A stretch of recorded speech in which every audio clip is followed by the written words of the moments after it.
Remember Mitchell Pritchett from Modern Family?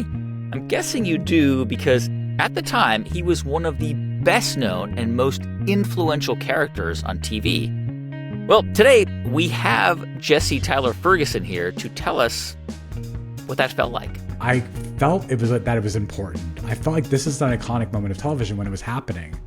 I was like, whether or not the show succeeds, like, we're doing this, and this is going to be like a pilot that exists in the world. And we're shooting this scene where we're presenting this baby to the music of the Lion King to our family. And that's like going to be that's going to be forever. In this episode of The Great Creators, Jesse and I talk about the meaning of that role, which earned praise and also some criticism. I did feel like a lot of that criticism only came from a place of people wanting so much for them to be so many different things, which is a good thing. Like, I'm happy that people were excited and energized that there was a gay couple on television. You know, the fact that it wasn't what everyone hoped for that gay couple to be is like something I completely cannot control and it shouldn't have been for everyone on TV. We also talk about how before Modern Family, Jesse was barely scraping by as a stage actor in New York. You know, I was also aware of how incredibly competitive it was. I just feel like I didn't have any other options at that point. Like, it was something I was so passionate about, and I had such belief in myself that it was going to turn out okay, that I don't know if I would have had the bravery to do that now, and knowing what I know about the business. And later, how he navigated a big career decision by relying on his gut instincts. Feelings about whether or not I should be doing something, or if I should be trusting my heart. Like, I always think back to that. I was like, you know, your gut instincts really are truly something that's so important. So without further ado, enjoy this fun, thoughtful conversation with actor and now podcaster, Jesse Tyler Ferguson. Jesse Tyler Ferguson, welcome to the show. Thank you. Let me start by asking about a little bit about your childhood and upbringing. I know you were born in Missoula, but really raised in Albuquerque. Mm-hmm. That's really kind of your hometown, right? Fair to say? Oh, for sure. Yeah. Absolutely. And tell me about your family, a little bit about your parents. What did they do when you were growing up? My dad was part of the Naval Reserve, so we moved around a little bit before settling in Albuquerque. He ended up working at this New Mexico State lab as a microbiologist. My mom is a retired OBGYN nurse. So they have, they were both hard workers. You know, my mom wasn't able to be a stay-at-home mom, but were able to provide for us and worked really hard and had careers that were so far away from the arts.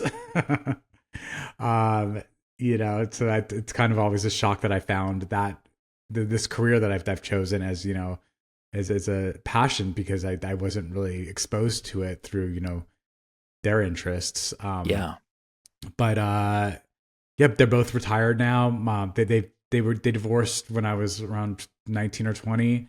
My dad's remarried to a really wonderful woman, and my mom lives like 10 minutes away from me here in Los Angeles to be near her grandkids, and it's been really great. I guess, you mentioned that you didn't really grow up in an arty family, or and which is kind of refreshing, because there's so many people in the industry who come from generations of actors, and are great actors in their own right, but so many people you discover who are on stage and screen and basically were immersed in it, marinated in it, watched their parents or grandparents.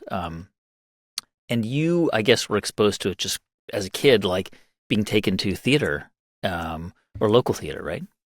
Yeah. I'm sure my mom was looking for things to do with me. I certainly can relate to that now, being a parent. Like, I don't know, what can we do on a Saturday to kill some time?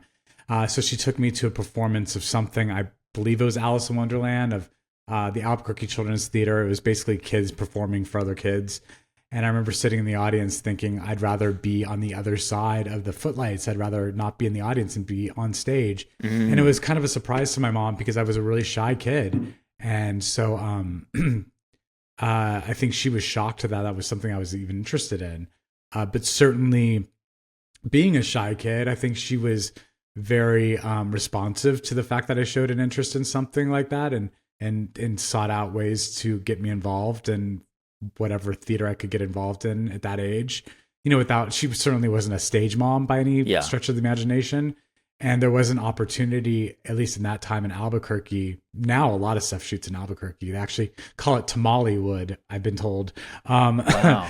But, at that time, there wasn't any like sort of opportunity for me to do anything on a higher level. But it was a lot of community theater, and it was a great hobby for me. And I went to schools that didn't really have great arts programs. So the fact that I was able to do that outside of both grade school and high school was really meaningful to me. Yeah. So you saw that performance, probably Alice in Wonderland, as an 8-year-old, and you thought, I want to be there. I don't want to be in the seats. Yeah.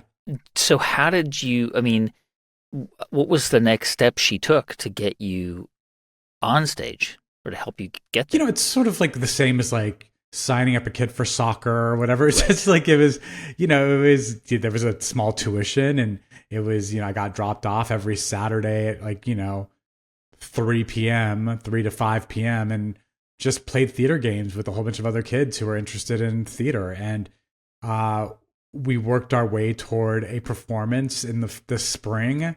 And I think every other year, maybe we got to do a performance with the older kids at the bigger theater, which was a really exciting thing.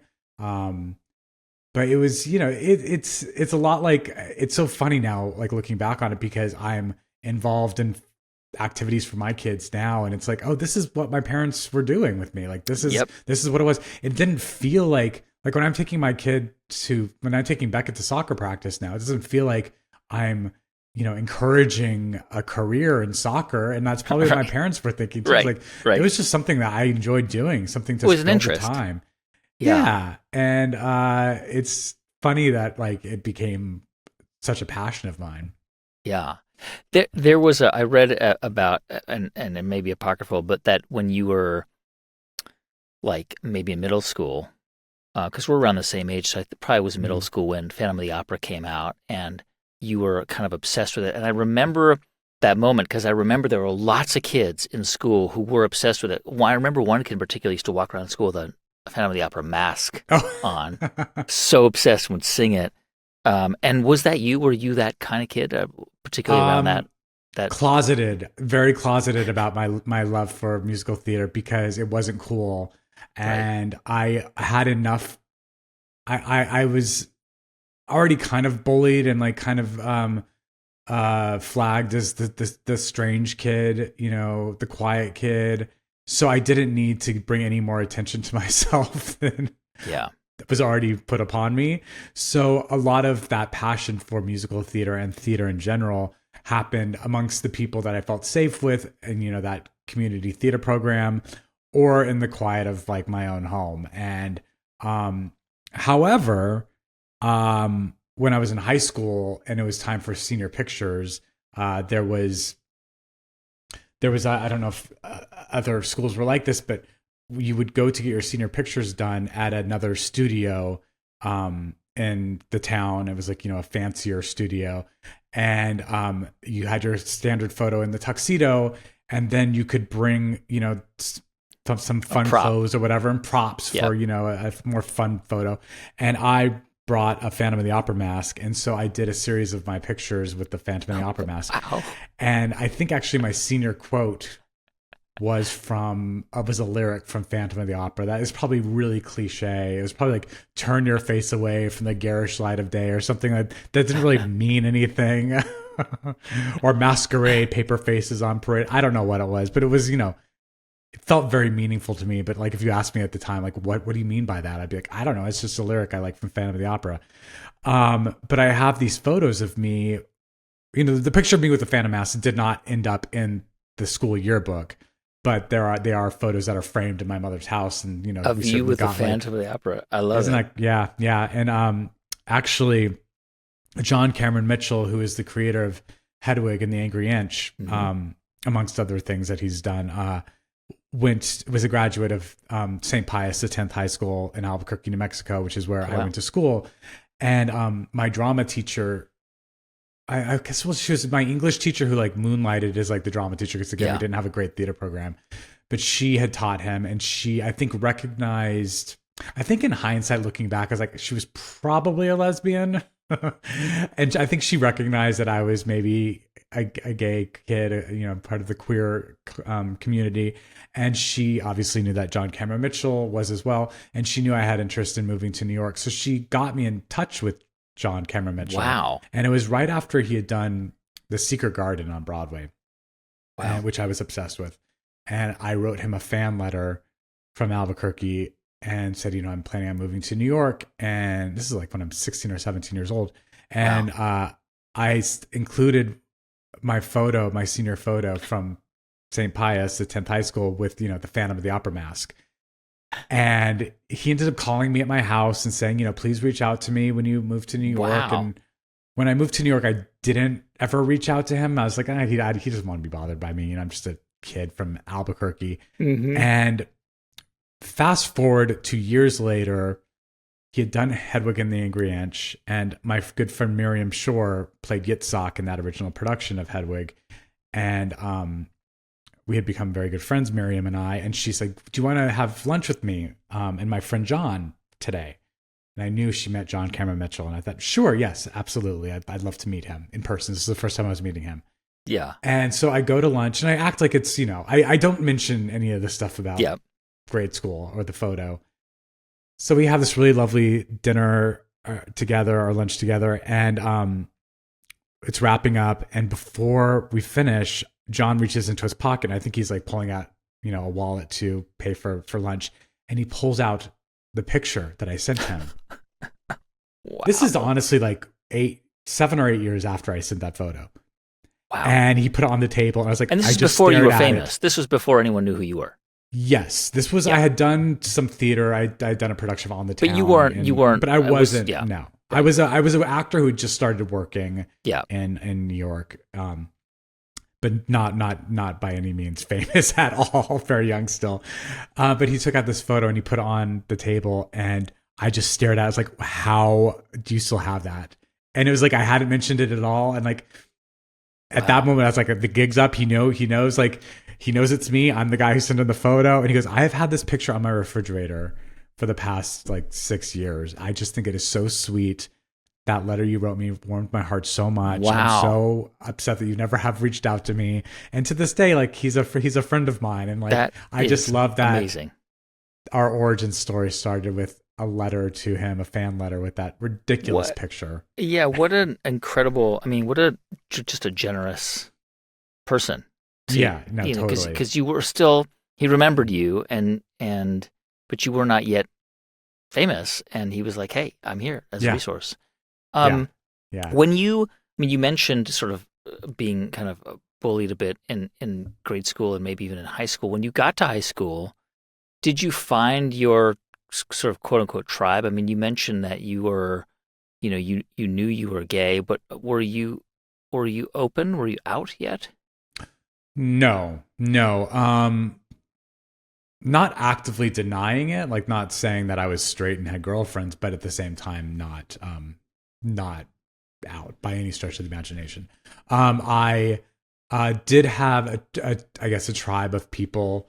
I had a very small tribe of like 3 people that I was kind of friendly with, but they weren't, well, I hesitate to say that they weren't close friends, because one of them is a friend of mine that I actually walked in first grade with, and I still am friends with today. But I think, I was definitely a weird kid, and like sometimes I would have their company and sometimes I wouldn't. They were kind of those people that were able to straddle a few friend groups, and I wasn't that person. I was like, I was sort of in my own lane, and I spent a lot of, the recesses of school time sort of like kind of by myself, avoiding, the bullies. I was definitely in self-protection mode for a lot of school, my time at school. As I got older, I relaxed a little bit and kind of, I also had my eye on the prize of like, I'm going to be an actor. I'm going to move to New York. You knew that. You knew that in high school. Did. You were single-mindedly focused on this. Yeah, I was and kind of my exposure to theater, because I mean, my plan was to go to New York City and do theater. My exposure to it was really the Tony Awards, and that's about it. I mean, cast albums, but like I didn't actually, hadn't seen New York in person Watching until the I was Tony Awards on TV. That's right. That's right. Yeah. I hadn't actually seen New York in person until I was a junior in high school, and I went with a theater program. The local theater, community theater, did a trip to New York City, and I joined that group with a whole bunch of women who were 4 times my age. I was the youngest by at least 40 years. The lone teenager of this group of elderly women who were traveling to New York. But that was my first exposure to actually seeing the city when I was a junior in high school, and I just knew after that I was going to move to New York City. What did you see on that trip, by the way? I played hooky it was one of those trips where it's planned within an inch of its life. You're there for 5 days and you're scheduled to see like 7 shows. You're seeing sometimes 2 shows a day. You have tours to Radio City Music Hall, all the big tourist stuff, but like theater centric.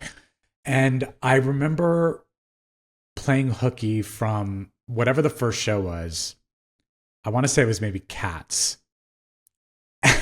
And I went and saw Falsettos instead, which was not part of the program. And Falsettos was a show that I discovered on the Tony Awards, and it's a musical about a gay family. And it was unlike anything I'd seen before. I was like, wow, this is like very modern theater. This is theater talking about things that I've never heard theater talking about a gay family and a man discovering his love for another man while having a kid and negotiating that. I just found it to be a wildly interesting musical. And then on top of that, the music was so great. It was so cleverly directed. I was like, who is this guy, William Fenn? Who's this director, James Lapine? I'm like, these are geniuses to me. And I was like, I kind of said to myself, if I ever get to work with these people, I will have known I've made it. So that was the first show I saw, and I loved it so much. It means so much to me. I still have my ticket stub from that night. And anytime I go to that theater and see a show there, I remember that was the first Broadway theater I was ever inside.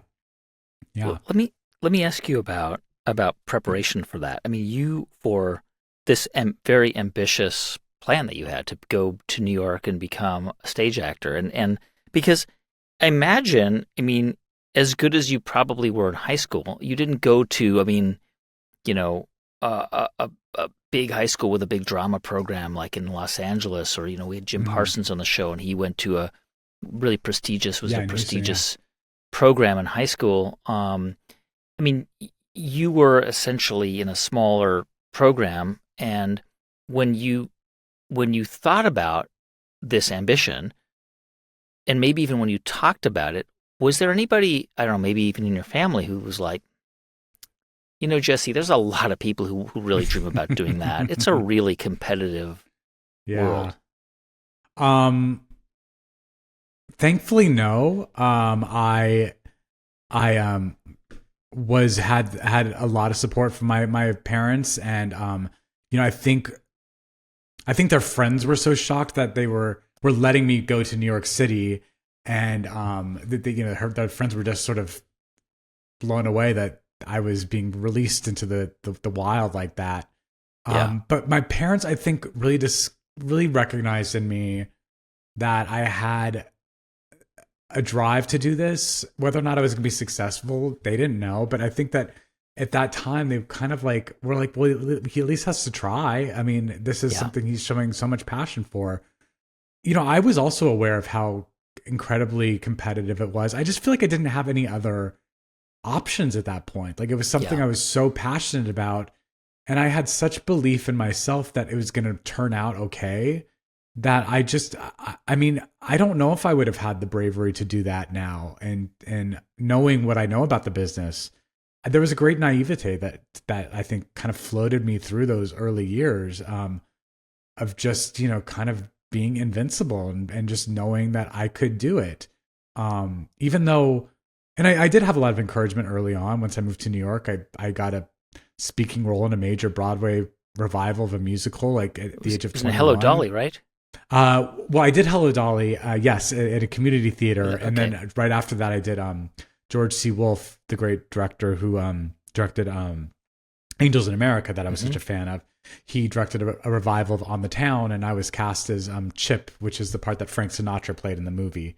And that was my first big. That's how I got my equity card in New York City at the Delacorte Theater, and then that production ended up transferring to Broadway, and that happened at a very young age. So I had, a lot of encouragement early on, and I think when I got that job, my parents both breathed a sigh of relief. Now, after that, I still struggled for 7 or 8 years before my next thing, maybe a little less, but like it was it was a period of time. Spelling Bee, the Putnam County play, right? Spelling Bee, Spelling Bee was the thing that sort of put me on the map. Ironically, written by William Fenn, who wrote Falsettos, and directed by James Lapine, who directed Falsettos. So there's a full circle moment there.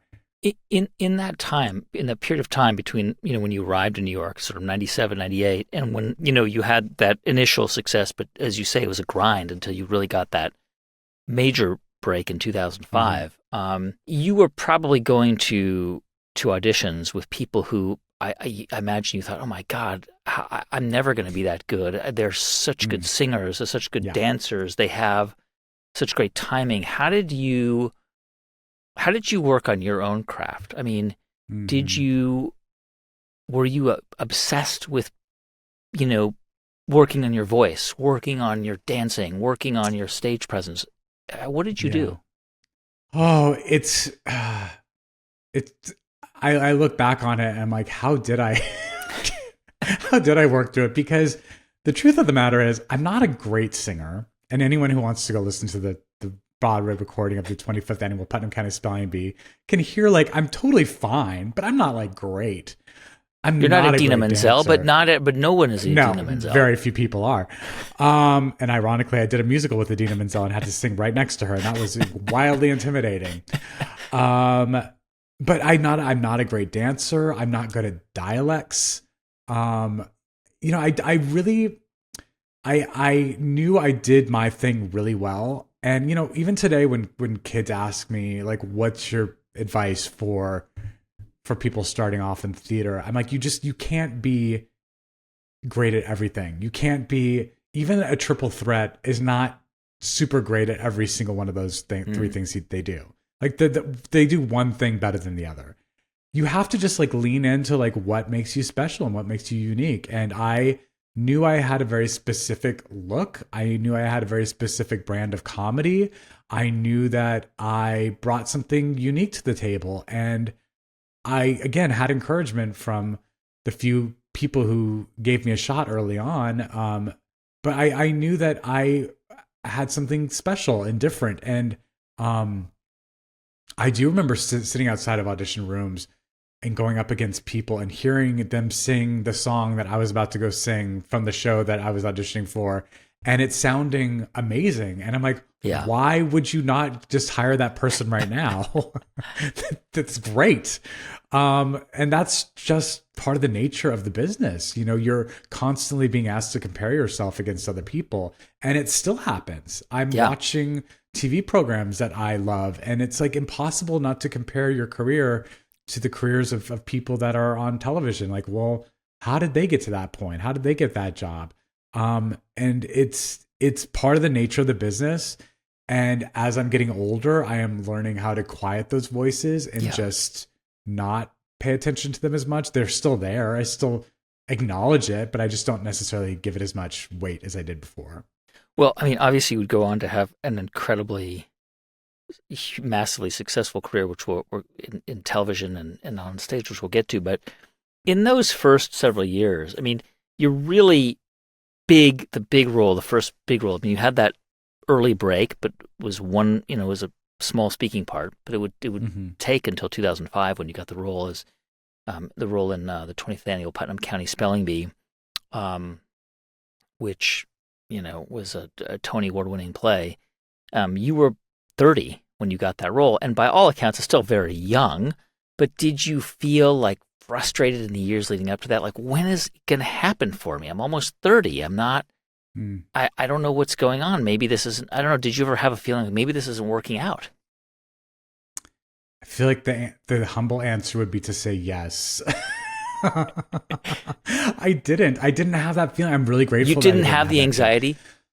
I had anxiety, yes. I had anxiety about paying my bills. Yeah. I had anxiety about, feeding myself and making sure I made the right connections, but I never had anxiety about not succeeding in the business. I don't know if that again was just me being incredibly like if I was just delusional.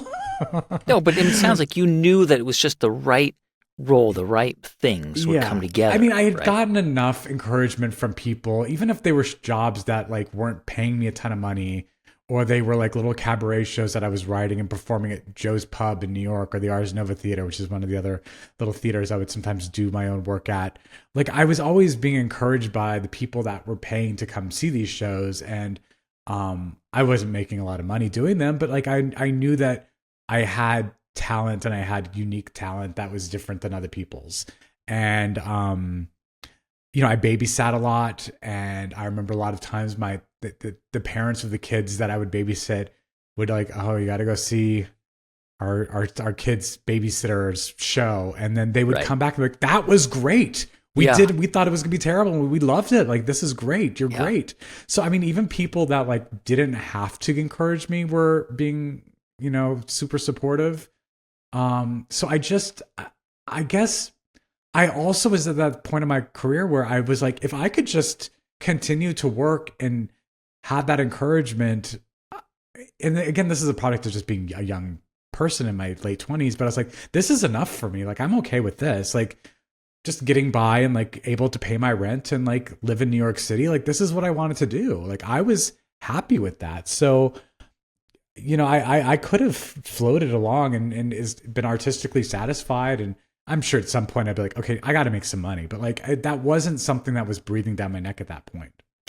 And you were doing you had small parts that you were consistently getting. And so do you remember feeling like you were getting more confident and better, even incrementally?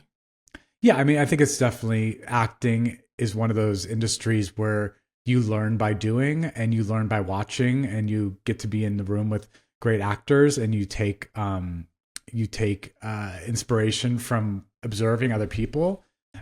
So I definitely think that as I was moving up the ladder, and again, not making a lot of money, but working with people who were at a level that I deeply respected, I was like, okay, I'm in the room with these people. Like, they don't just let anyone do this. Like, I'm here for a reason. So I was gaining a lot of confidence for sure. You mentioned that, you knew that there were certain strengths you had, your look, your sort of comedic style and timing. Can you tell me a little bit more about what you leaned into? Like, what were the strengths that you leaned into when you went to auditions or when you were on stage that you felt really that you could actually personify, that you could do that well? Mm-hmm.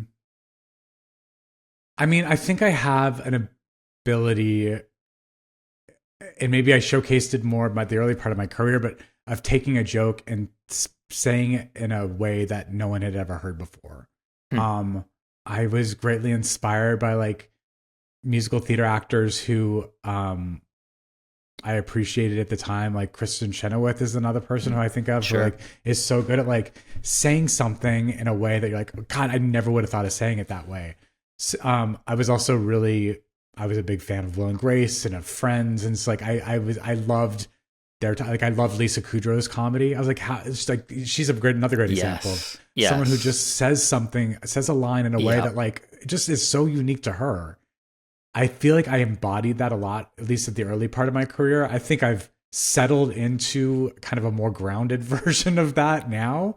And I haven't been given a lot of opportunity to play super wacky characters. But if you're looking back at like the roles that I was getting in my late 20s and early 30s, and specifically Spelling Bee, where I played, a 13-year-old kid at a spelling bee who's maybe a little, maybe has Asperger's and is a little on the spectrum, and is a unique personality. I feel like I was able to really showcase that ability.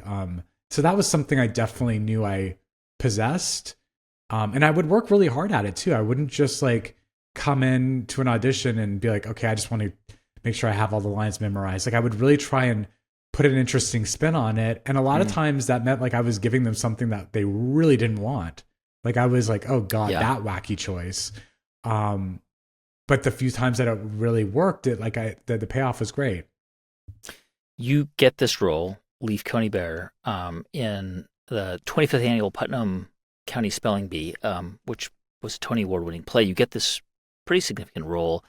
Mm-hmm. Did that change everything for you? Was that this kind of pivotal role that, you mentioned it, you got the Actors Guild card from it, but aside from that, just the visibility of that, did it have a massive impact on your career? Yes, huge. Again, just to reiterate, it was written by the two people who wrote the very first Broadway show I ever saw that I fell in love with. So like that alone was, it was written by William Finn and directed by James Lapine, the James directed Falsettos, which William Finn wrote. So that alone was, wildly important for me, that I was actually having that full circle moment. I'd put it out into the universe that I wanted to work with these people, and like here the opportunity was. So I really listened to the universe so much. And I mean, I've told this story a few times, but I was also at the same time offered a role in Spam-A-Lot. Mike Nichols cast me in Spam-A-Lot. A smaller role? It was the role that Christian Borle ended up playing. It was a role that could have maybe have been an ensemble part, but ended up being a very, very heavily featured role. I mean, that whole show is very much an ensemble driven show. But it was, it ended up being a really meaty, great part. But when they were putting Spam-A-Lot together, they didn't really know what the casting was going to be.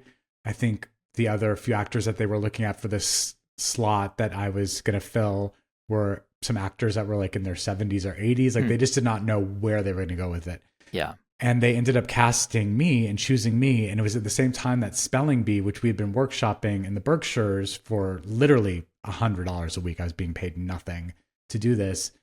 Was finally going to be coming into New York and going to be premiering at Second Stage off Broadway with the hopes of transferring to Broadway. Yeah. And I had been just given this surefire bet of like being cast in Mike Nichols' return to Broadway. And anyone who knows Mike Nichols' history with Broadway, I mean, that it was a big, big deal that he was returning to direct not only Broadway, but a Broadway musical with David Hyde Pierce and Tim Curry. And it was just, Hank Azaria.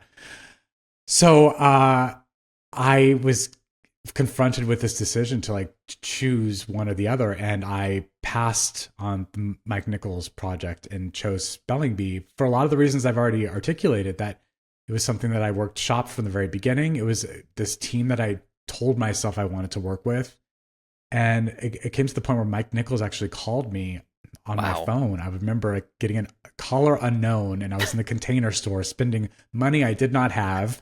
And I answered the phone, and Mike Nichols was on the other end and said, I hear that you're passing on this. And like, I want to see if I can convince you not to. And, we put a lot of time and energy into figuring out this cast. And we're really thrilled with the group that we came up with. Like, why are you doing this? And I explained to him why. And he said, okay, all right, well, you know best. And like, that was it. And, my agents and my manager and the casting director of Spam-A-Lot were all so angry at me. They were like, you don't turn down Mike Nichols. No. And I just had to go with my gut instinct. I was like, I really feel like Spelling Bee is the thing that I need to be doing. Yeah. And again, it wasn't guaranteed to do anything. We were maybe coming into New York to do Off-Broadway. And we ended up coming to Off-Broadway, getting great reviews, transferring to Broadway. Fast forward, we were nominated for Tonys against Spam-A-Lot. We were part of the same season. And there's a moment in the end of the show where the characters in Spelling Bee go out into the audience and we sing the final words of the show. And I went to my spot in the theater, and it happened to be right in front of where Mike Nichols was sitting. He was coming to see a performance of Spelling Bee. And I got emotional. I got teary-eyed. I freaked out. Went back to my dressing room afterwards and was telling my dressing roommate, oh my God, Mike Nichols was here. I'm freaking out. And at that moment, there was a knock on my dressing room door. I opened it up, and he was standing in the hallway. with his arms outstretched, and he gave me a hug and he said, "Always trust your instincts." Wow. And that was something I carry with me to this day. And it's when I'm having feelings about whether or not I should be doing something, or if I should be trusting my heart, like I always think back to that. I was like, your gut instincts really are truly something that's so important. And like you said, like how this, when we were talking about Spelling Bee, it was just, that was a show that changed everything for me. And had I chosen Spam-A-Lot over Spelling Bee, I don't know if I'd be sitting here talking to you today. Like, I don't know if, because the next steps of my career happened because people saw me in Spelling Bee, and that was the thing that launched me into my career in Los Angeles. So, and you did, I don't know. And you did soon after that move to LA and get cast in a show called The Class, which I think also had a pretty big ensemble cast, and some stars, which must have been exciting. Like, here you were in LA, CBS sitcom, The Class, and it just didn't land for some reason. It didn't land, and it was this show. It was a script that every actor was excited to audition for. It was being directed by James Burrows, who had directed Cheers, Taxi, Will and Grace. Wow. Started Friends. So this was a no-brainer. It was going to be. It was a big deal. Yeah. It was It was created by David Crane, who was one of the creators of Friends, and Jeffrey Cleric, who was one of the creators of Mad About You. Actually, James Burrows, the night before the pilot aired, flew the entire cast on a private jet to Las Vegas. And he says, "I've done this for a few other casts. I've done it for the cast of Friends. I've done this for the cast of Will and Grace. And I just want to say, tomorrow the show's going to be out in the world, and your anonymity will be gone and your lives will be changed forever. Wow. And I just want to toast you one last time before, that happens." And then the show premiered, and it actually did okay. But then every week we got less and less viewers, to the point where they ended up cutting our season short, and we only ran 19 episodes and it was canceled. And still to this day, during the pandemic, my husband Justin watched the first season of The Class, which is available. You can buy it on Amazon. And he was like, "That was a really good show." And it was a really good show. You could see where it was still trying to figure itself out. I think in another season, it would have maybe been given a little bit more of a chance, or maybe if it was on a different network, I don't know. But it was the plug was pulled quickly, and the show that replaced us was The Big Bang Theory. Big Bang Theory, yeah. Which, did very well. So when that happened, did you think, all right, I'm going to figure something else out in TV? Or did you think, all right, that was whatever, it's not for me, I'm going back to my natural home, which is theater, New York? I mean, I was happy to have theater as my plan B, but at the moment I was like, I've moved out to Los Angeles. I've moved all my stuff out here. I've subletted in my room in New York. Like, let me just see what happens. I was put on a few lists as one of the cast members of The Class of being a buzzy new performer. So it's like, I had a little bit of momentum, even though the show itself didn't succeed. I got really good reviews on the show and was getting to meet cast and directors, and I was being considered for things. And so I was really excited that things were sort of percolating. And then the writer's strike of 2008 happened, and everything shut down for 100 days. And here we are, ironically, in another writer's strike. But everything did quiet down. So I kind of waited out the writer's strike in LA with nothing to do. And I remember going back to New York to do a workshop of a musical version of the movie Elf, the Will Ferrell film. And I was playing the Will Ferrell role of Buddy the Elf. And I was like, okay, well, this will be the next thing I do. I'll be they're thinking this might move to Broadway, and I'll play Buddy the Elf on Broadway. It'll be like a Christmas show for 2 months, and it'll be what it is. And so I was workshopping that. And then when the script for Modern Family came in, and I had auditioned for that. And obviously we know what happened, and I didn't do Buddy the Elf on Broadway. So that script came to you, and you auditioned. You did not audition for the role you would eventually be cast as, right? I mean, you auditioned. You didn't audition for Mitchell. You auditioned for Cameron, right? Initially, or they wanted you to audition for that role? Yeah. So I mean, to back up just a tad, I had done another show in between the class and Modern Family called Do Not Disturb, which was produced in by Fox, which was our producer of Modern Family as well. And the show wasn't successful at all. It was kind of a dud, canceled after 3 episodes. And I think the network was not too super keen on me because I had been a part of the show that hadn't worked out. And I kind of had to elbow my way in a little bit to even get an audition. To even get an audition, I think Jeff Greenberg, our casting director, was an advocate of me and was like, yes, let's bring him in. But when I read the script, I was very drawn to the role of Mitchell, and they were only wanting to see me for the role of Cam. And for me, it just felt like a role I kind of had done before. I had played a big flamboyant part before. I was interested in kind of playing something that felt a little bit closer to who I am as a person. Yeah. And fiscally speaking, I was like, if I'm part of the core family, they can't fire me. Right. I can't get divorced out of the family. Right. So I don't know. I was like, it's more of a surefire thing that I'd be like, always in the show. But I auditioned for Cam because they said no to the role of Mitchell. And I remember auditioning immediately for Chris and Steve, the co-creators of the show. I don't even think I pre-screened. And I read the sides for Cam, but I read them as if I was Mitchell in my version of what Mitchell was going to be. Right. And I wasn't playing into any like kind of the flamboyancy that sort of was on the page.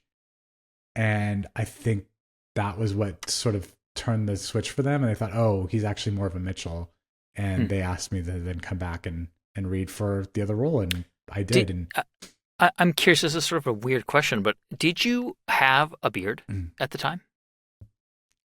I had grown out a beard. And one of the reasons I had was because I felt like I looked too young to be a dad. I was still in my early 30s, and I thought I'm not believable. It's like I didn't feel like a father. So because most of your stage roles were clean shaven, probably, right? Yes, yeah.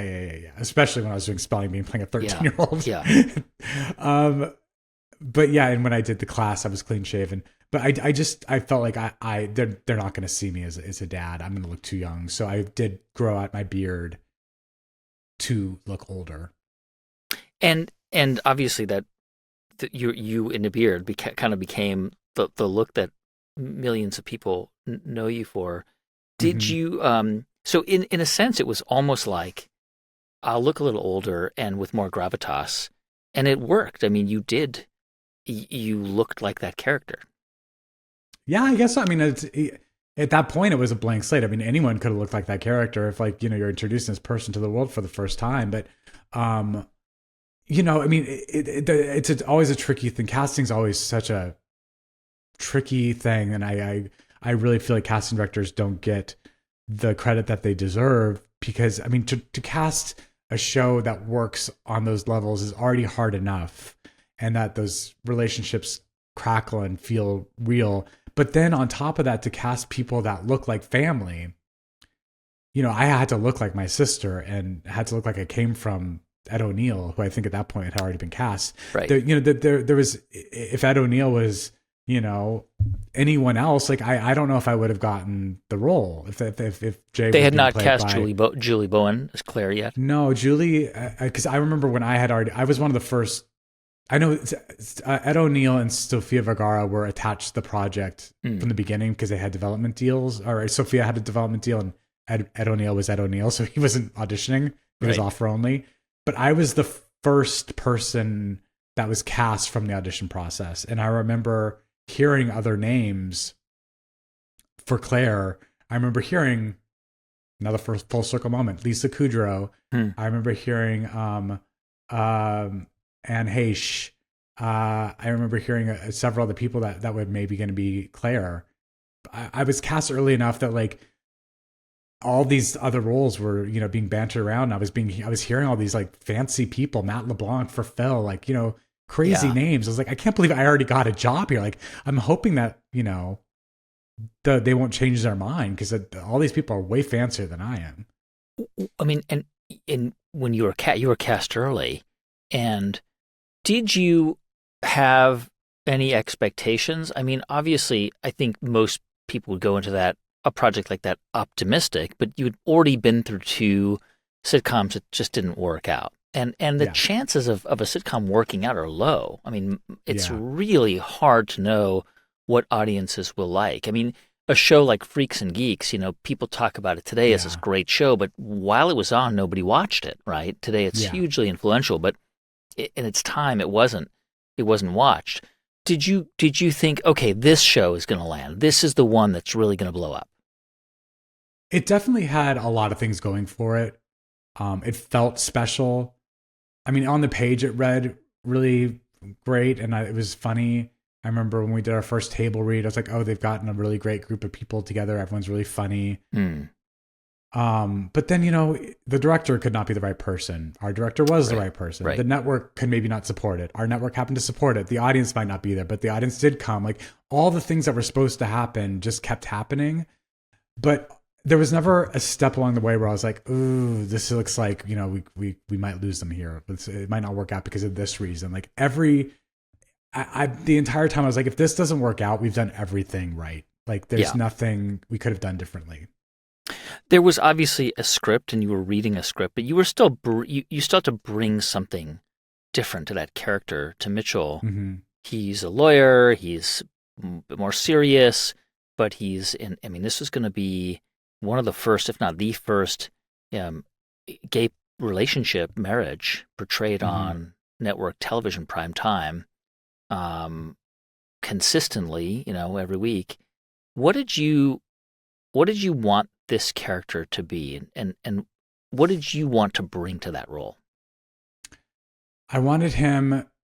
First of all, I was really excited to be, as someone who was gay growing up in Albuquerque, New Mexico, and not seeing a reflection of myself on television and not seeing someone I aspired to hope to be one day, not recognizing myself in a relationship. I was really excited to bring that to TV. And I looked at it as an opportunity to be a pop culture touchstone for things that were happening in the world at that point. Marriage equality had just started to creep into a few states, and there was, I think at that time, like, I don't know, 5 or 8 states where you could get married as a gay couple. And I was like, we were fighting every day for more rights. And I thought, what a great opportunity, like that I get to portray this loving part, half of this loving couple on television, and also get to bring, an experience that I feel like so many people, gay and straight, can relate to, raising a new baby, raising a new kid, and trying to figure that out. Like it felt like the most beautiful Trojan horse, like be able to go into people's living rooms and like be like, look, we are struggling with fertilizing the baby too. And like have people relate to this gay couple. And I just felt like such a great opportunity. And it was done through a way that was gentle. It was the writing was funny. First and foremost, we were there to make people laugh. But then also I think we were able to make people fall in love with this gay couple. And I saw that opportunity from very early on. I was like, this can be a really special thing. I remember shooting that scene in the pilot where we introduce our baby to the family for the first time. And I felt it was important. I felt like this is an iconic moment of television when it was happening. I was like, whether or not the show succeeds, like we're doing this, and this is going to be like a pilot that exists in the world. And we're shooting this scene where we're presenting this baby to the music of the Lion King to our family. And that's like going to be that's going to be forever. And it felt big. I don't know. I had great hopes for it. It was obviously a hugely important show on so many levels. But there were times, and this is inevitable, it's going to happen, where there was criticism, right? Especially, not especially, but including from gay folks who felt like, like you mentioned the baby, and there's I think there was some criticism about the photographs of the baby, and like costumes and right, and just sort of there's some of these very flamboyant photos of the little baby, and I think there were criticisms occasionally. People were like, hey, you're just playing into the stereotype. When you heard that, how did you feel or respond to it? Because you went into that thinking, this is important, this is representation. Yeah. And then now you were getting some people saying, this is just playing into what people think of us.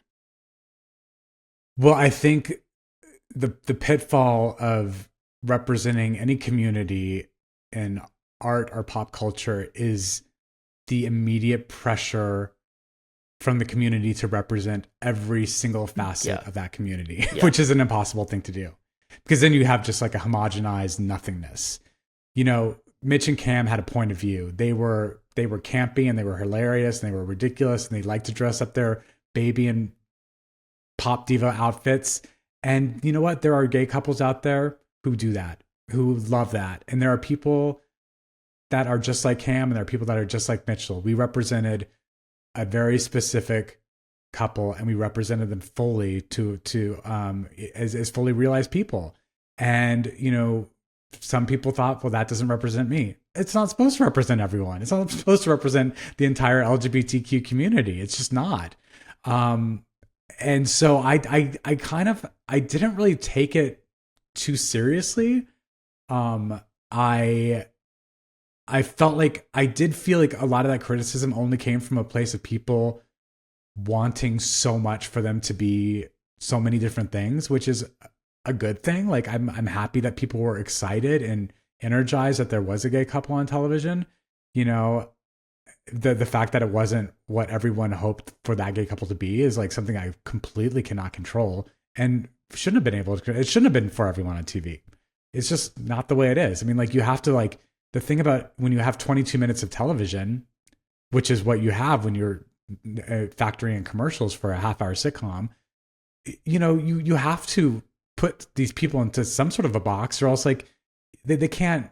They'll you know, there's no focus to them. Like it's, you know, no one wanted Rachel from Friends to not be batty. No one wanted Courtney Cox's character to not be micromanaging. It's the same with Mitchell and Cameron. Like people fall in love with them for very specific reasons. I'm so proud of what we created. And, you know, like I said before, I feel like Mitchell was very closely related to me. I mean, he's someone that those shoes felt very comfortable on me, and I didn't have to do too much to bring Mitchell out of Jesse. So when people would say, oh, Mitchell's a stereotype, I'm like, well, I'm just kind of playing myself. So, you know, I guess I'm a stereotype. There you go. 3 years before that, and when you were about to launch The Class, which lasted 5 episodes, you mentioned you were taking on a plane to Vegas, and the executive producer was like, listen, this is the last time you guys are going to be anonymous. Get ready for stardom. That didn't happen. With this show, it did. It was like a huge show. I remember 2010, it was probably April of 2010, I was a reporter, and I was at the White House Correspondents' Dinner. And I remember you were there because sitting next to me was Michael Stipe from REM. And he said, oh, I need to go meet Jesse because I love that show. Oh, my God. Wow. And I remember watching Michael Stipe walk over to you to introduce himself. That. Yeah. I mean, you got really famous really fast. Yeah. No, I mean, it was a show that hit at the right time. And I was always sort of blown away by the people that were fans of the show. I remember being cornered by Steven Spielberg, who was like just going on and on and on about like nerding out about the comedy of this one specific scene. I was like, you know, kind of like in a very sort of analytical way of like, you know, how it inside the director's studio. And I was like, God, I mean, I didn't even think about that scene in these terms, but here he is like dissecting this scene, you know. But then like I'm a big fan of Abbott Elementary, and I saw Quinta Brunson the other night at the Hollywood Bowl, and I was like, I mean, I've met her a few times, but like I had to like go over and talk to her. Like I had to like just be around her for a little while. And like I've been a fan of other people in that way too. So now I'm on the other end of it. I can see where like, you know, I mean, I was on a red carpet once and Julia Roberts gave me a hug out of nowhere. I had never met the woman before. Massive But they fan. knew you. They knew me. You through that character. I guess, right. And it's moments like that I'm like, wow, that is crazy. And it still happens because the show lives on in syndication. So I'm still, it's like, it didn't just end when the show stopped creating new episodes. Like people still are, you know, I still am stopped by people who I'm fans of, and they're excited to meet me. It's a it's a crazy thing. It's really, really wild. That would become obviously a massive part of your life and really take over your life. 11 seasons of that show. I mean, essentially 11 years of your life working with that cast. And I read when it came to an end, you sat down with your husband and said, okay, just brace yourself, because something like this may never happen to me again. An opportunity like this. Well, I mean, Justin met me. We started dating after my first season. Like, I remember one of our first dates was like when I was nominated for an Emmy Award, and he came over and like hung out with me while I got ready for the Emmys. He wasn't my date. Like, it was too soon to even invite him. Like, my brother went with me to the Emmys that year. But like, he was there from the very beginning of when it all started to happen. And, you know, we've since got married and had kids. And when it ended, I was like, you know, you've only known me as someone who's been a part of Modern Family. Like, this is just not normal for an actor to have a job that lasts 11 years. Job security in this industry is just not, that's very abnormal. And then on top of that, we went into a pandemic where no one was working. Yeah. So, you know, Justin really had kind of a bit of a panic attack around it. Like, not only was I not doing the show that I was doing for 11 years and bringing in, you know, money like for the family, but like I was doing nothing. Yeah. And so it was, I was like, okay, there's a happy medium. It's not going to be an 11-year job necessarily, but it's also not going to be the desert that we're experiencing right now. Like, I promise you, I will be working again and it's going to be fine. And he's since like, but that was a lot. I mean, that was like throwing him into the deep end when the show ended and we went into a pandemic. He freaked out more than I did. And I know that you did some theater from time to time when you could during Modern Family, including you came back to Broadway in 2016 to do Fully Committed, which was a one-man show, right? Yes. You're playing 40 characters, including Gwyneth Paltrow's assistant, or just it's just people calling up a restaurant, right, to make reservations. Yeah. And I mean, tell me a little bit about doing something like that. I mean, here you are on Modern Family, massive role, massive exposure, and you go back to Broadway to do this very challenging role, playing, I think, 40 voices, right? And yeah, something like that. And was that, I mean, I would think that you're doing something like that to challenge yourself, to get better as an actor, and because inevitably it's going to happen. Yes, I mean, yes. I hope that any job that I do is going to be something that scares me and challenges me. That's what I look for. That's what I get excited by. But also, I mean, just because I hadn't been living in New York doing theater as much as I had been at the beginning of my career, that love for it never went away. Like, that was something that I still had to fill that artistic void in my heart with going back and doing theater as much as possible. I did a lot of Shakespeare in the Park, which had very short summer runs that I could do on my hiatus. And then Fully Committed was the first time I was able to actually do a Broadway show since Spelling Bee, where I was able to give it, you know, a good, I think, 4 months of my time and do a summer run. And it was an incredibly challenging and scary thing to be out on stage by myself.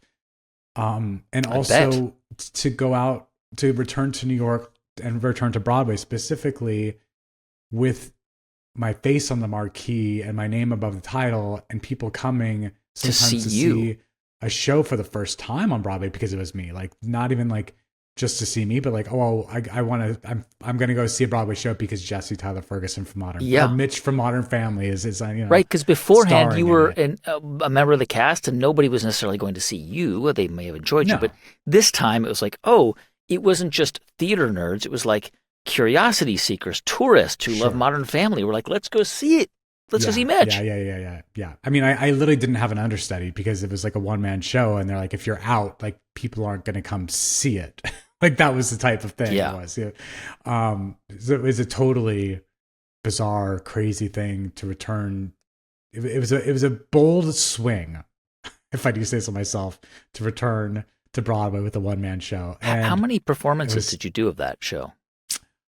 Over 100. I mean, it was, wow. It was, I think 16 weeks Wow. and 8 shows a week. So yeah, I don't know.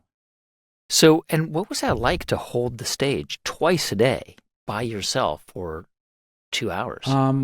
Incredibly challenging. I lost a lot of weight. I looked great. I wasn't drinking that summer at all. I was like, I can't do this play and have even a tinge of a hangover.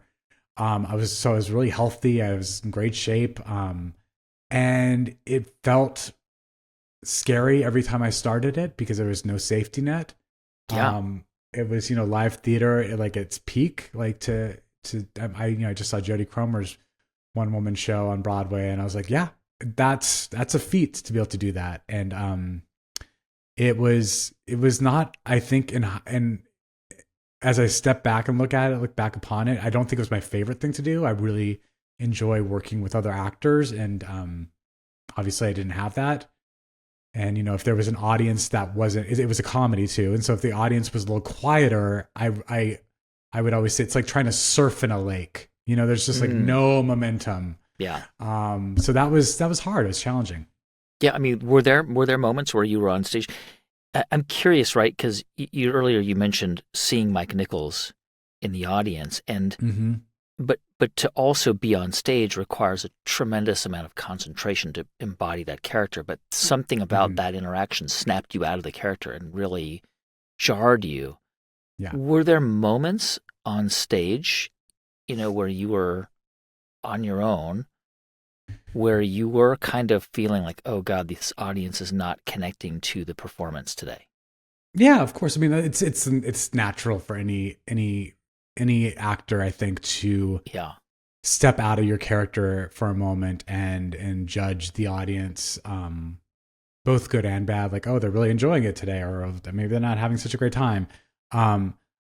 There was a point with that show where I could almost go into autopilot, and like my mouth would continue doing these things and snapping from character to character and like doing all the motions, and my mind could be somewhere completely different.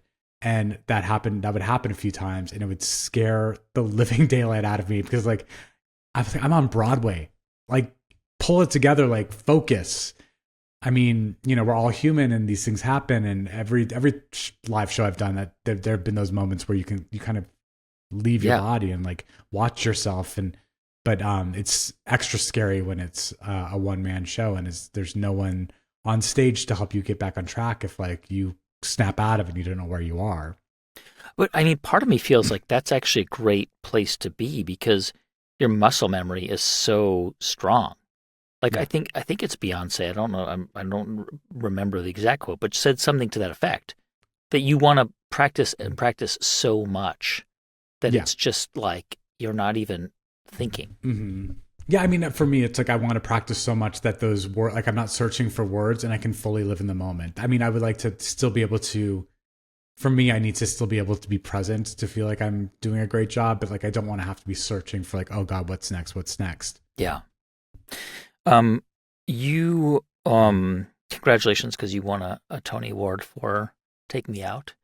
Yes, thank you. In 2022. And in that role, you were Darren Lemming in that role, and it was also a hugely successful Broadway play. Mason Marzak was my character. Darren Lemming was the part that Jesse Mason Williams Marzak, forgive me, yes. Darren Lemming was not your character. He was the baseball player. Anyone who knows the play is like, oh, that's an interesting... Yes, forgive me.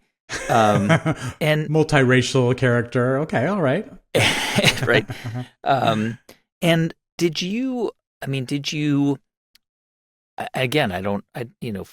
just correct me if I'm wrong, but it seems like after Modern Family, you really jumped back into your roots not only your roots as an actor, but like you won a Tony Award for this role. So, I mean, a massive achievement, but it seems like you really have kind of jumped back into this, this sort of the original reason why you got into this profession. Yeah, the original intention, I guess. I was meant to be in rehearsal for Take Me Out a few weeks after we finished Modern Family, but then of course the pandemic closed everything down and Broadway shuttered for an unprecedented amount of time. And so there was a period of time, when we were in the pandemic. And I think it's why that if there was one thing, I mean, I know the pandemic was difficult for everyone, and I hate reminiscing about it, but when the thing that was really difficult for me was it felt like this thing that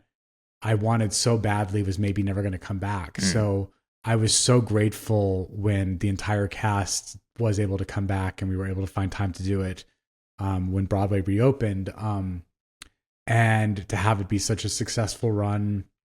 And the reviews were so lovely. The play itself won the Tony Award for Best Revival. And then I was nominated against two of my co-stars, Michael Oberholzer and Jesse Williams, who played Darren Lemming. And it was just such a celebration of that cast. And it was incredibly meaningful to be able to stand in front of that group of people, that community specifically, and accept that award. Because, I mean, if you just go back to the beginning of this interview, it's like, that's what, I mean, even back to like me sitting watching in the audience on as TV a kid and saying, I want to be on the other side of those footlights, is, telling my mom I want to join community theater. Like, here I was accepting the highest award that any theater actor could achieve. Was That's been amazing. That profanity, that's not what I meant to say. Profundity. That profundity, thank you, is not lost on me. Yeah, it must have been pretty emotional, actually, for you. Very, extremely emotional. Yeah. I remember we had Audra McDonald on the show last year, right? One of the greatest stage actors, full stop, ever. And she talked about taking on roles that scare her, and that she still gets scared when she accepts a new role because of the challenge of becoming that character. And I love that idea of like finding roles that are so hard, and doing a one person show, one man shows. That to me is an example of that. And even even the character of Mason. I think that probably elements of that were scary. What are things that you want to do that, sort of limits that you want to push because you got your whole career ahead of you. You're the same age as me, so I don't think either of us are old. And so when you think about this idea of like, I don't know, challenging yourself or doing something scary, what does that mean to you? I've had, first of all, Audra's so right. And I think, there's also that for her specifically, I think there's such an anticipation, like she lives under the shadow of her own success. And like every time she accepts another role, it's like, okay, I have to top myself again. Like I already have 6 Tony Awards. Like, I don't know what more I can do. So I certainly, I mean, she's the greatest, but, for me, I've had such luck in my career that I have been given opportunity where I never thought I had opportunity. I was like, for example, I was asked to be the host of the reboot of Extreme Makeover Home Edition that HGTV was doing. And I was like, I am not Ty Pennington. I know nothing about home design or renovations. I could barely hammer in a nail. Like, why me? And I said yes to this thing, and I got to do 10 episodes and change 10 different families' lives with new homes. And this podcast thing that I'm doing now is another example of something that I never thought this is a podcast called Dinner's I on would Me. do. Right, Dinner's on Me, and I have accepted the challenge. So when you ask me like, what do I want to do, I feel like I there's not like a list of roles that I want to play. There's not like I mean, I could say I want to do more film and like you're doing something like Cocaine Bear is another example. It's like totally wackadoo film that no one would ever have like. That was your first film too, right? That you ever my first studio film. Yeah, I've done like small stuff, but like this was a big deal. Like this was in movie theaters. Like Rotten Tomatoes reviewed it. Right. I've never had a film that had been, that widely sort of appreciated. I hesitate to even dream about what I can do next because the opportunities that I've been lucky enough to encounter have sort of taught me how to dream for what I want. I don't know. It's like sometimes the opportunities that have been given to me are bigger than the dreams that I think I would have had for myself. And I really am so grateful that that's the way it worked out. I'm curious. I mean, there are tons, millions, thousands of examples, I should say, not millions, of hundreds maybe, of actors who played such iconic characters that they become so connected to those characters that it's difficult for them to move on after that. And and you played an iconic character, but you managed to move on from that and do completely, totally different roles. And so I wonder how you if that's, maybe it's not always possible in every case, but in your case, how do you think you were able to do that? Thank you for saying that, because sometimes I feel like I'm still working on, getting out from underneath the rock of who I played for 11 years. I think sometimes when you specifically do a role like that, television's the medium in which people play these roles for what can be like 10, 11, if you're on Grey's Anatomy, 20 years, right. That doesn't happen in film. You might have like an iconic role, but you can reinvent yourself. I think theater also allows for people to reinvent themselves all the time. So the fact that like theater has been my home base, I feel like I always have this community of people that will be willing to look at me another way. That being said, I know I would sometimes see on my Instagram page, like, people saying, like, after a performance of Take Me Out, it'd be like, oh, it was so cool seeing Mitchell on stage. Like, for them, they were still seeing Mitchell Pritchett on stage. Which is okay, I guess, too. Which is fine. I mean, it brought them to the show and they enjoyed the show, and that's all I can ask for. But I do think that will always be something that people will think of when they look at me. And I don't know. I hope that I am still continue to be given opportunities, like things like Cocaine Bear, Take Me Out is another example. But I don't know. I'm excited to stretch people's idea of who I am and what I can do as an actor. And I know when I was given opportunities to do theater, when I was doing Modern Family, I chose things that felt very different than what I was doing on Modern Family. And whether or not people digested it as something different is completely out of my control. Are there actors that you look at who might be 10, 20 plus years older than you who you want to maybe model the rest of your career on? I mean, we had Nathan Lane on the show, obviously one of the that was the first name I would have said. I think he's so great, and I love that he's been given opportunity to play more dramatic roles, and he's so successful on TV. And he was one of the, anytime anyone asked me who are the guest stars of Modern Family who you were so excited to work with, he's always at the top of my list, and someone I kind of knew before, but like I hadn't had the opportunity to work with. And I really value the time I got to work with him on the show. And I'm so excited by whatever he does next. And we'll see him on stage at any opportunity I get. He's absolutely someone who I would love to emulate. And also someone who's not, hugely, he's very famous. I think he's very famous, but like, my dad doesn't know who he is. Yeah. I'd have to remind him. So, I love how there's still lots of people left to discover Nathan Lane, essentially. Yeah, that's right. And also will happen with you as younger audiences come in who don't know Modern Family, who don't know you as Mitch, which could actually be great. Yeah, for sure. That's right. What is sort of, I mean, it's sort of a weird and ambiguous question, but I mean, I'll take my shot at it, which is, where do you go to, like, I don't know, it could be books, it could be film, it could be a walk, it could be a conversation, but where do you find moments of creativity, things that really just drive or like fuel your sort of creative engine? I mean, I'm a consumer of so many things. I love seeing theater, obviously. I don't think I've ever left a show and not had the itch to get back on stage. Like, it always reignites that desire to be in front of an audience.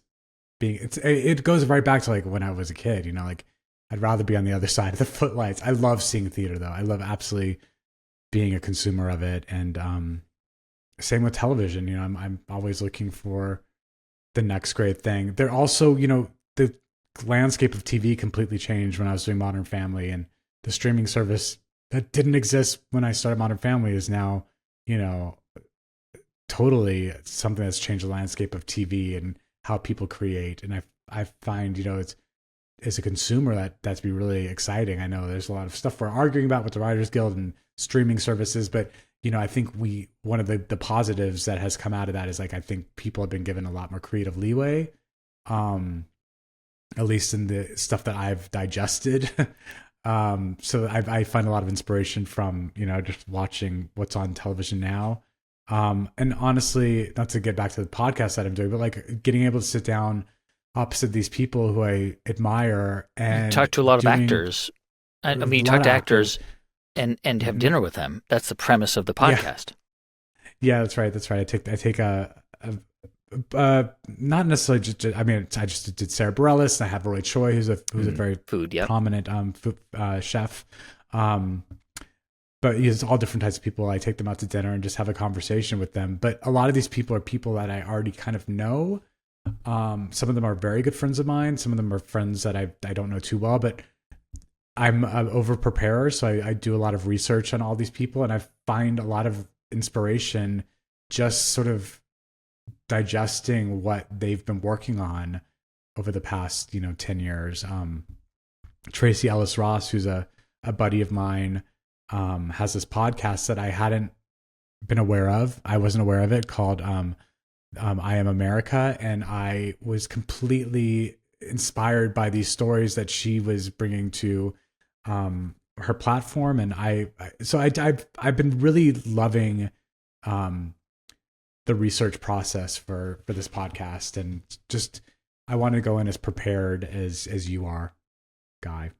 Well, thank you very much. I think that's great. I think that's it. That's all you really need to do. People say, "What's the secret?" Yeah. The secret is just taking time to prepare. Be prepared. Yeah, for sure. Jesse, thank you so much. Great having you on the show. Thank you. That's my conversation with actor Jesse Tyler Ferguson. His podcast that he briefly mentioned is called Dinners on Me. We'll include a link to that show along with clips of some of Jesse's greatest performances at our show page. You can find it at thegreatcreators.com/Ferguson. And if you want to listen to our show, you can find us in any podcast app. Just search The Great Creators and tap follow so you'll never miss a new episode. Thank you for listening and watching. I'm Guy Raz, and I will be back here with another episode of The Great Creators next week.